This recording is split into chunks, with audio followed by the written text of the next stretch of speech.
Okay. அந்த இயேசு கிறிஸ்து அவருக்கு ஏற்பட்ட இதுவும் அந்த இதுவை பற்றி சொல்லுங்க. தத்ரூப காட்சிகள். ஓகே.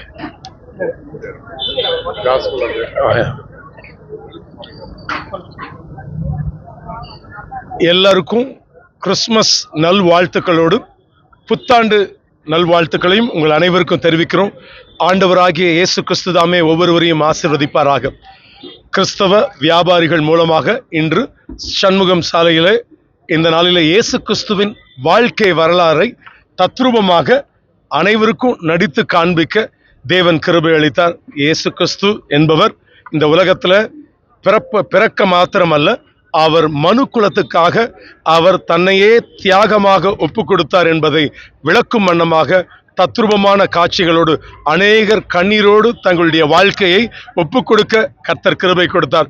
எல்லா ஜாதி இன பேதமின்றி எல்லா மக்களுக்காகவும் இயேசு இந்த உலகத்தில் வந்தார் என்பதை நாங்கள் இந்த நாளில் இந்த வியாபாரிகள் மூலமாக நடத்தப்பட்ட இந்த இடத்துல நாங்கள் செய்ய தேவன் கிருபை அளித்தார்.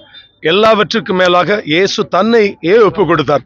நாம் உன்னை நேசிக்கிறது போல பிறனையும் நேசி என்று சொல்லிக் கொடுத்தார். அதன்படியே இங்க இருக்க வியாபாரிகள் மூலமாக அநேகருக்கு நல்ல நல்ல நலத்திட்ட உதவிகள் இந்த நாளிலே செய்யப்படவும் தேவன் கிருபை அளித்தார்.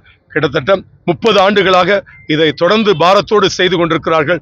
கர்த்தர் தாமே ஒவ்வொருவரையும் ஆசீர்வதிப்பாராக. God bless you. உலகம் ஃபுல்லா இன்னைக்கு இருக்கிற நிலைமையில எப்படி ஒற்றுமையா இருக்கணும் சகோதரத்துவம், அதை பற்றி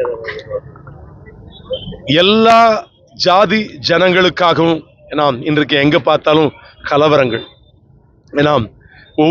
சண்டைகள், அதாவது நாட்டுக்கு நாடு, இன்னும் மக்களுக்கு மக்கள், ஜாதி சண்டைகள், இப்படி பலவிதமான போராட்டங்கள் நடைபெற்று கொண்டிருக்கிற காலகட்டங்களில் இதை போன்ற ஒரு காரியம், உலக சமாதானத்துக்காக, எல்லாருக்கும் ஆண்டவர் அந்த சமாதானத்தை கொடுக்கும்படியாக ஆண்டவர் இந்த காரியத்தை ஆண்டவர் இந்த உலகத்துல வந்தார். அதனால அந்த ரட்சிப்பை அனைவரும் பெற்றுக்கொள்ளவே ஆண்டவர் இந்த காரியத்தை செய்திருக்கிறார். அந்த சமாதானம் ஒவ்வொருவருடைய வாழ்க்கையில நிச்சயமாக தேவன் தந்தருள்வாராக. God bless you. Pastor Isaac Daniel, Chromepet.